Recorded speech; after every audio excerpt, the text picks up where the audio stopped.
10th class science virtual class में एक बार आपका पुनः अभिनंदन है। पिछले लेक्चर में मैंने उत्तल लेंस द्वारा प्रतिबिंबों का बनना समझाया था। 5 स्थितियां थी इसमें। पहली स्थिति में हमने बताया था जब वस्तु को अनंत पर रखा जाता है। दूसरी स्थिति हमने बताई थी जब वस्तु को हमने अनंत और 2f1 के बीच में रखा। तीसरी स्थिति हमने बताई थी जब वस्तु को हमने 2f1 पर रखा। चौथी स्थिति हमने बताई थी जब वस्तु को 2f1 और f1 के बीच में रखा। पांचवी स्थिति हमने बताई थी जब वस्तु को f1 पर रखा। छठी स्थिति अब मैं बताने जा रहा हूं जब वस्तु को हम f1 और ऑप्टिकल सेंटर O के बीच में रख रहे हैं। अब छठी स्थिति में उत्तल लेंस की बता रहा हूं जब वस्तु उत्तल लेंस के f1 और लेंस के बीच में रखी जाती है तब उसका सीधा आभासी और बड़ा प्रतिबिंब 2f1 से पीछे बनता है। देखिए ये लेंस है, इसको उत्तल लेंस कहते हैं। आपको हम पहले भी बता चुके हैं उत्तल लेंस 2 वक्रपृष्ठों से मिलकर बना है। इस वक्रपृष्ठ का केंद्र यहाँ पर है 2f1 पर और इस वक्रपृष्ठ का केंद्र 2f2 पर है। O इसका प्रकाशिक केंद्र है जो बिल्कुल बीच में होता है। O और 2f1 के बीच में f1 होता है। O और 2f2 बीच में f2 होता है। ये वस्तु रखी है f1 और ऑप्टिकल सेंटर O के बीच में।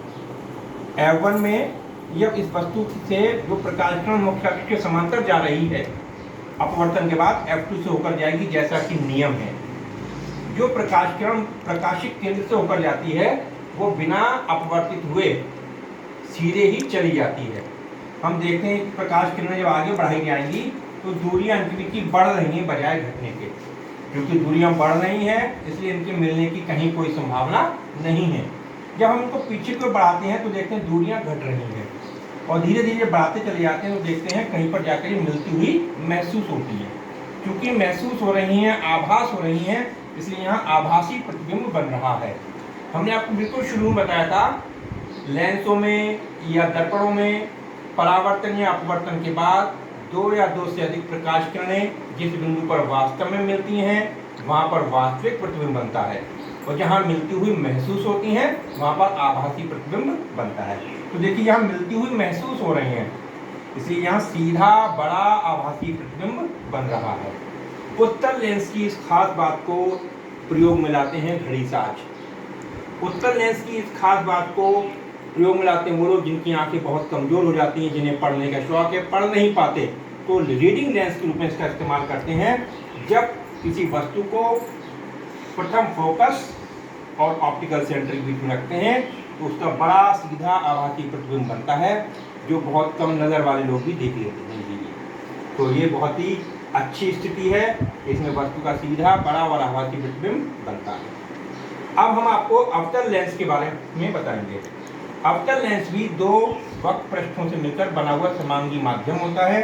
इसमें भी 2 फोकस होते हैं, 2 2f होते हैं जैसे कि इसमें होते थे। अब हम देखिए प्रकाश किरणें अनंत पर रखी हुई किसी वस्तु से आ रही हैं मुख्य अक्ष के समांतर। जैसा कि नियम है जो प्रकाश किरणें मुख्य अक्ष के समांतर आती हैं वो फोकस से होकर जाती हैं या जाती हुई महसूस होती हैं। तो यहाँ पर जा नहीं रही हैं, जाती हुई महसूस हो रही हैं। ये देखिए यहाँ पर ये दोनों प्रकाश किरणें यहाँ मिलती हुई महसूस हो रही हैं। तो अनंत पर रखी हुई वस्तु का प्रतिबिंब f1 पर बन रहा है जो आभासी है, सीधा है और बिंदुवत है।